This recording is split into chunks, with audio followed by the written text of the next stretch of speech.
Bien, donc on va regarder dans cette vidéo qu'est-ce que la puissance négative d'un nombre. Alors c'est la suite du chapitre sur les puissances. Alors la puissance positive d'un nombre, c'est quelque chose qui est assez facile à comprendre. Néanmoins, on va faire quand même un petit rappel pour avoir les éléments en tête dont on aura besoin par la suite. Donc le premier rappel, c'est sur justement, je disais, la puissance positive.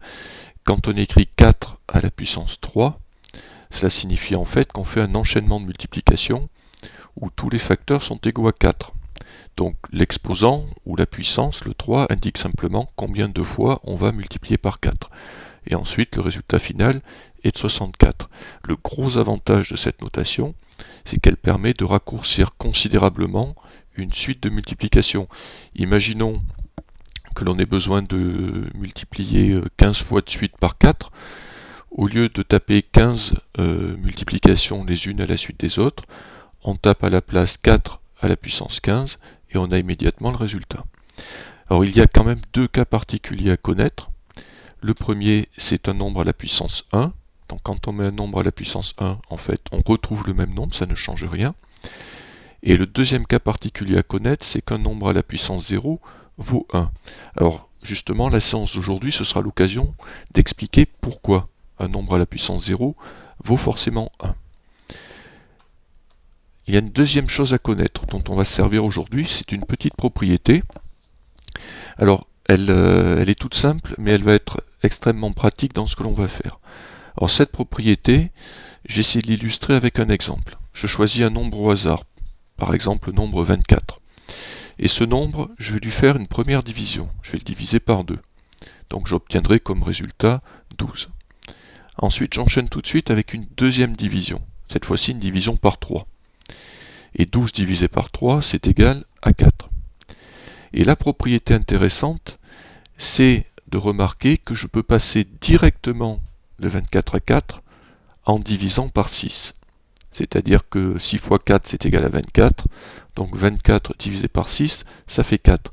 Mais ce qui est vraiment intéressant, c'est que ce 6 n'est pas un nombre qui tombe au hasard. Quand on y fait attention, 6, c'est ni plus ni moins que le produit de 2 et de 3. C'est 2 multiplié par 3. C'est-à-dire le 2 et le 3 que j'avais utilisé dans mes deux divisions précédentes. Donc en fait, on peut remplacer deux divisions successives, par 2 et par 3, par une seule division, mais il faudra diviser par la multiplication de 2 et de 3. Donc c'est ce que dit cette propriété. Diviser par deux nombres à la suite revient à diviser par le produit. Alors le produit, c'est le résultat de la multiplication de ces deux nombres. Alors on va faire deux autres exemples pour essayer de bien se mettre cette propriété en tête. Alors je choisis cette fois-ci 30. Or tous ces nombres et les opérations sont choisies au hasard. Alors bien entendu, je choisis des cas assez simples pour que le résultat des divisions soit des nombres entiers, mais ça marcherait avec n'importe quel nombre. Je pars de 30. Je fais une première division par 2. Donc 30 divisé par 2, ça me donne comme résultat 15. Ensuite, j'enchaîne avec une deuxième division. Cette fois-ci, je divise par 5. 15 divisé par 5, c'est égal à 3. Donc quand je divise par 2 et ensuite par 5 le nombre 30, j'ai comme résultat 3. Si maintenant j'applique la propriété qu'on vient de voir, au lieu de diviser par 2 puis de diviser par 5, eh bien je peux directement diviser par 2 fois 5 qui me donne 10. Et je constate bien que si je fais 30 divisé par 10, j'ai bien le même résultat qui est de 3. Deuxième exemple, en partant de 18. Donc cette fois-ci, je choisis de diviser par 3. 18 divisé par 3, c'est égal à 6. 6 fois 3, 18. J'enchaîne tout de suite avec une deuxième division, et je choisis de diviser encore une fois par 3. 6 divisé par 3, c'est égal à 2. Donc si j'applique maintenant la propriété qu'on a vue dans les cas précédents, en divisant par 3, puis en divisant encore une fois par 3, cela revient à diviser directement par 3 fois 3, c'est-à-dire par 9. Et 18 divisé par 9, c'est bien égal à 2. Voilà. Donc ces deux résultats, les puissances positives et l'enchaînement de division, on va en avoir besoin pour bien comprendre ce qu'on va faire maintenant. Donc la puissance négative, c'est quelque chose de très important, mais c'est pas quelque chose pour autant qui est naturel. Donc on va y aller étape par étape. L'avantage de la vidéo, c'est que tu peux la repasser plusieurs fois, ou certains endroits si tu as l'impression que ça a été trop vite, ou si tu as besoin de simplement de le réécouter. Mais je vais essayer de ne pas aller trop vite pour bien montrer l'enchaînement des étapes. Alors on va partir d'un tableau. Alors sur ce tableau, j'ai choisi de partir de 5 puissance 4. Alors il faut savoir que c'est moi qui ai choisi, j'aurais pu prendre une autre puissance. C'était simplement à titre d'exemple. Alors 5 puissance 4, si on applique la définition, c'est donc 5 multiplié par 5, multiplié par 5, multiplié par 5. Quand on fait le calcul, on obtient 625. Je vais maintenant passer à la ligne en dessous. Alors à la ligne en dessous, je vais simplement descendre d'une puissance et passer à 5 puissance 3. 5 puissance 3, si j'applique la définition, c'est donc 5 multiplié par 5 multiplié par 5. Je peux faire l'opération, ça me fait 125. Je peux passer maintenant à l'étape suivante. Donc, en dessous, je vais prendre 5 puissance 2, 5 au carré, qui signifie 5 multiplié par 5, et 5 fois 5, c'est égal à 25. L'étape d'en dessous, cette fois-ci, je prends 5 puissance 1. Alors 5 puissance 1, ça va aller plus vite, parce que comme on l'a dit, 5 puissance 1, c'est tout simplement 5. Et là, je vais faire une pause, et je vais regarder comment je passe d'une ligne à l'autre du tableau, avant de parler de 5 puissance 0. Alors, je m'aperçois que pour passer d'une ligne à l'autre, je vais soit faire des multiplications, soit faire des divisions. Alors, si je pars de la ligne de 5 puissance 1, 5 puissance 1, c'est égal à 5. Si je regarde ce qui est juste au-dessus, j'ai 5 fois 5. Donc ça veut dire que j'ai multiplié par 5. De 5 fois 5 à la ligne au-dessus, j'ai encore multiplié par 5. Et de 5 fois 5 fois 5 à la première ligne du tableau, j'ai encore multiplié par 5. Ce qui veut dire que quand je remonte le tableau, à chaque nouvelle ligne, je fais une multiplication par 5. Et bien entendu, j'aurais pu continuer comme ça et remonter beaucoup plus haut. Par contre, si je fais l'inverse, et que cette fois-ci je descends les lignes du tableau, et bien dans ce cas-là, je fais une opération inverse. Et l'opération inverse de multiplier par 5, eh bien c'est diviser par 5. Donc à chaque fois que je descends d'une ligne du tableau, j'ai divisé le nombre par 5. 625 divisé par 5, ça fait bien 125. 125 divisé par 5, ça fait bien 25. 25 divisé par 5, eh bien ça fait bien 5. Et pour compléter la ligne en dessous, celle de 5 puissance 0, j'ai simplement appliqué exactement la même logique, c'est-à-dire rajouter une étape de plus, et pour passer donc de 5 puissance 1 à 5 puissance 0, eh bien je m'aperçois que je vais diviser par 5. Or, si je fais 5 divisé par 5, eh bien le résultat vaut 1. Voilà pourquoi 5 puissance 0 vaut 1. Mais si j'avais choisi une puissance de 5, si par exemple j'avais choisi une puissance de 7, eh bien j'aurais la même chose, excepté le fait qu'au lieu de multiplier et diviser par 5, je multiplierai et je diviserai par 7. Mais pour cette étape-là, qui aurait été dans ce cas-là 7 puissance 0, eh bien je serais arrivé à 1 parce que j'aurais eu à faire l'opération 7 divisé par 7 qui donne comme résultat 1. Et si j'avais pas choisi 7 mais une autre puissance, ça aurait été pareil. Donc un nombre à la puissance 0 vaut toujours 1. Mais ce qui m'intéresse maintenant plus particulièrement, c'est ce qui est en dessous. C'est-à-dire, je vais essayer de comprendre qu'est-ce que je peux mettre en dessous de 5 puissance 0. Donc si je suis bien ma logique, je vais donc appliquer les mêmes opérations que celles que j'ai faites jusqu'à présent, soit des multiplications, soit des divisions par 5. Alors je prends maintenant la première ligne, ce qui est en dessous de 5 puissance 0. Si je repars d'en haut, je vois 5 puissance 4, 5 puissance 3, 5 puissance 2, 5 puissance 1, 5 puissance 0. Donc logiquement, si j'applique la même chose, ben, je devrais passer à moins 1, puisque j'ai une sorte de compte à rebours qui s'opère, 4, 3, 2, 1, 0. J'aurais envie de passer à 5 puissance moins 1. Alors 5 puissance moins 1, si j'applique maintenant les mêmes opérations qui sont de chaque côté du tableau, ben, je pars de 1 et je le divise par 5. Et 1 divisé par 5, si je fais le calcul, c'est égal à 0,2. Donc déjà, la première constatation que je fais, c'est que 5 puissance moins 1, ce n'est pas un nombre négatif. Donc une puissance négative n'est pas forcément raccrochée à des nombres négatifs. Je vais simplement maintenant continuer à compléter la ligne. Pour avoir la ligne d'en dessous, eh bien, qui sera donc 5 puissance moins 2, si je descends d'un cran, eh bien, je vais partir de ce que je viens de compléter et je vais diviser par 5. Donc, dans la colonne la plus à droite, j'avais 1 divisé par 5, eh bien, je vais une nouvelle fois diviser par 5, ce qui fera donc 1 divisé par 5 divisé par 5. Si je veux savoir combien ça fait, eh bien, c'est pas difficile, je pars du 0,2 et je divise par 5, ce qui fera 0,04. Et maintenant, je vais enchaîner une dernière fois avec une multiplication et une division par 5. Donc là, en l'occurrence, ça sera plutôt la division par 5 qui m'intéresse, puisque je suis en train de descendre le tableau, donc je suis les flèches qui descendent. Donc en dessous de 5 puissance moins 2, je vais trouver 5 puissance moins 3. Comment je vais le calculer? Je vais partir de ce que j'avais au-dessus, 1 divisé par 5 divisé par 5, et je vais encore une nouvelle fois diviser par 5.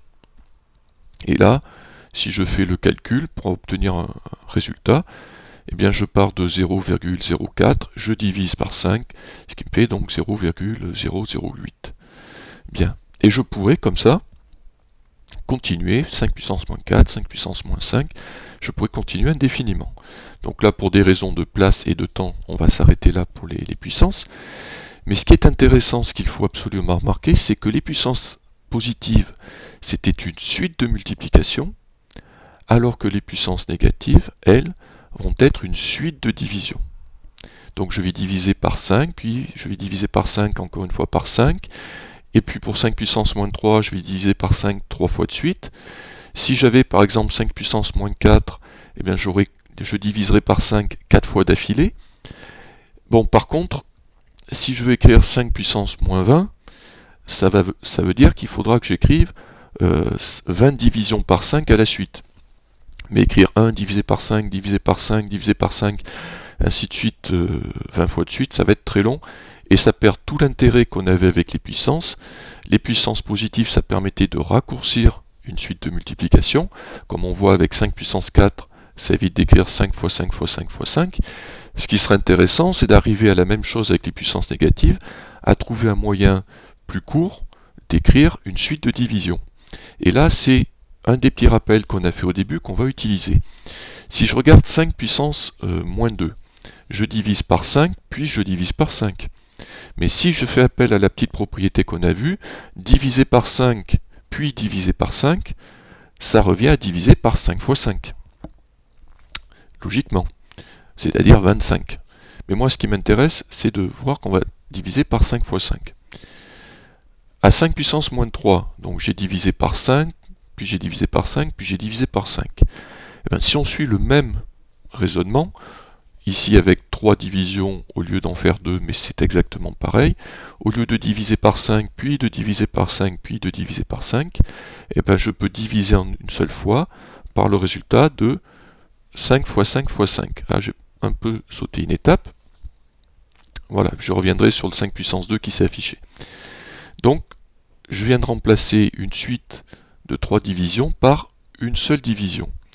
Mais moi, ce qui m'intéresse, c'est par combien j'ai divisé. Je reviens à l'étape au-dessus. Je divise ici par 5 fois 5. Mais 5 fois 5, je peux l'écrire 5 puissance 2, 5 au carré. À l'étape d'après, je divise par 5 fois 5 fois 5. Mais 5 fois 5 fois 5 peut s'écrire 5 puissance 3. Et là, ça devient beaucoup plus intéressant parce que je m'aperçois que mon écriture est beaucoup plus raccourcie. À la dernière ligne, au lieu d'avoir 3 divisions, j'en ai plus qu'une seule. Et ce qui devient intéressant, je reviens à l'histoire du 5 puissance moins 20, c'est que du coup, si je veux écrire le calcul qui correspond à 5 puissance moins 20, au lieu d'être amené à écrire 20 divisions les unes à la suite des autres, eh bien, je vois que je vais pouvoir en écrire une seule, qui sera donc une division par 5 puissance 20. Et l'autre avantage, c'est que 5 puissance 20, je sais que je suis capable de le trouver directement avec ma calculatrice. Bien, donc, ce qui est intéressant dans ce qu'on vient de faire, c'est qu'on vient de faire un lien entre la puissance négative et la puissance positive. On va avancer un tout petit peu plus, mais l'essentiel est là. Donc je reviens à 1 divisé par 5 puissance 1 divisé par 5. Donc lui, eh ben, je vais pouvoir aussi l'écrire avec une puissance, c'est-à-dire que si je regarde sur la ligne du tableau qui correspond à 5 puissance 1, eh ben, je m'aperçois que 5 puissance 1 c'est égal à 5, donc 5 c'est égal à 5 puissance 1. Donc en fait j'ai bien une suite logique pour celle que j'ai mise, en tout cas pour les puissances que j'ai écrites. Alors maintenant, on va simplement voir une deuxième façon de l'écrire. Bon, ça c'est pas une nouveauté, c'est-à-dire qu'une division, il y a deux manières d'écrire la division, soit en utilisant les deux points, soit en utilisant le trait de fraction. C'est-à-dire que 1 divisé par 5 puissance 1, je pourrais l'écrire 1 sur 5 puissance 1, et de la même manière, 1 divisé par 5 puissance 2, je pourrais l'écrire 1 sur 5 puissance 2, et 1 divisé par 5 puissance 3, je pourrais l'écrire 1 sur 5 puissance 3. Mais voilà, tout est là. Donc je récapitule, une puissance négative, c'est une suite de division. Donc 5 puissance moins 4 veut dire qu'on va diviser 4 fois de suite par 5. Mais comme une suite de division, si on a besoin de faire beaucoup de divisions, ça va être très long à écrire, on constate qu'en fait, on peut remplacer tout ça par une seule division. Donc 5 puissance moins 4 pour se remplacer par une seule division, par 5 puissance 4. Alors on va travailler ça sur des exemples, mais si ça a été trop vite, s'il y a des petits endroits où tu as décroché, réessaye d'utiliser la vidéo pour revenir en arrière, pour essayer de reprendre les choses. Parfois avec une deuxième écoute, c'est plus simple. Alors ce qu'on va faire maintenant, c'est tout simplement qu'on va essayer de faire quelques exemples, 3 exemples, pour voir des situations différentes, et on terminera avec la propriété. Alors, maintenant sans tableau. Donc 5 puissance moins 6. Donc si je me fie à ce qu'on a fait avant, 5 puissance moins 6, ben, ça voudrait dire que je dois enchaîner 6 divisions, et toutes ces divisions se font par 5. Donc je partirai de 1, je ferai 1 divisé par 5, divisé par 5, divisé par 5, divisé par 5, divisé par 5, et divisé par 5. Bon, ben, à écrire c'est très très long. Alors qu'on vient de voir qu'il y a quelque chose qui est beaucoup plus simple, c'est-à-dire au lieu de diviser par 5 6 fois de suite, je peux diviser une seule fois, mais par 5 puissance 6. Et 5 puissance 6, ben, la définition c'est 5 fois 5 fois 5, etc. Ben, encore une fois, c'est assez long à écrire. Donc l'avantage de la calculatrice, c'est que plutôt que d'écrire toutes les opérations, ben, si on tape 5 puissance 6 sur sa calculatrice, on a directement le résultat. Voilà. Donc 5 puissance moins 6, c'est égal à 1 sur 1 divisé par 15 625. Bon, si je veux, je peux connaître la valeur du quotient, c'est-à-dire du résultat de cette division. Je fais 1 divisé par 15 625. Et voilà ce que ça m'affiche. Alors c'est un nombre décimal qui a beaucoup de chiffres après la virgule, mais en tout cas, je suis capable de dire combien ça vaut. Alors si maintenant, je veux trouver directement 5 puissance moins 6 sans être obligé de faire toutes les étapes intermédiaires, ben, c'est pas plus difficile qu'avec les puissances positives. Je prends ma calculatrice, je tape 5, j'appuie sur la touche puissance, et là je mets simplement moins 6 en puissance, et j'aurai directement soit l'écriture fractionnaire, soit l'écriture décimale en fonction du réglage de la calculatrice. Alors on va maintenant faire un autre exemple en changeant un petit peu de nombre. Au lieu de prendre 5, je vais prendre 4. Donc je voudrais calculer 4 à la puissance moins 3.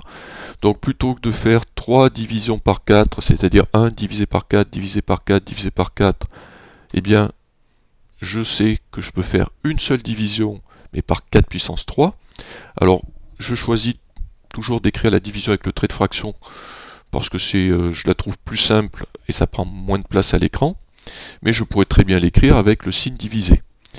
4 puissance 3, eh ben, je suis capable de le calculer, c'est 4 fois 4 fois 4, c'est égal à 1, c'est donc égal à 64, ce qui fait que 4 puissance moins 3, ce sera le résultat de la division de 1 par 64. Je peux le calculer, ça fait 0,015 625. Voilà. Un dernier exemple. 9 puissance moins 2. Donc là, ça veut dire que je devrais faire 1 divisé par 9 divisé par 9. Mais au lieu de faire 2 divisions, ben, je peux en faire qu'une seule, en divisant par 9 puissance 2, c'est-à-dire 9 au carré. Bon, 9 au carré, c'est 9 fois 9, ça fait donc 81. Donc 9 puissance moins 2, c'est le résultat de la division de 1 par 81. Donc là, par contre, si je fais la division, eh ben, je m'aperçois que je ne peux pas écrire l'ensemble des chiffres du résultat parce que c'est une division qui ne se finit pas. Donc dans ces cas-là, c'est plus intéressant de conserver l'écriture fractionnaire parce que l'écriture fractionnaire sera donc plus courte en écriture et sera une valeur exacte, c'est-à-dire que là je serai capable de trouver, si j'ai besoin, je peux retrouver le centième chiffre après la virgule. Alors que si j'écris une valeur approchée, ça signifie qu'à un moment donné je m'arrête d'écrire, par exemple je m'arrête après le 4, mais dans ce cas-là je ne suis plus capable de retrouver les chiffres qui étaient après. Voilà, donc avec ce dernier exemple, on peut écrire la propriété. Donc une puissance négative. Donc petit n, c'est un nombre entier positif. C'est la lettre qui va servir à écrire la puissance.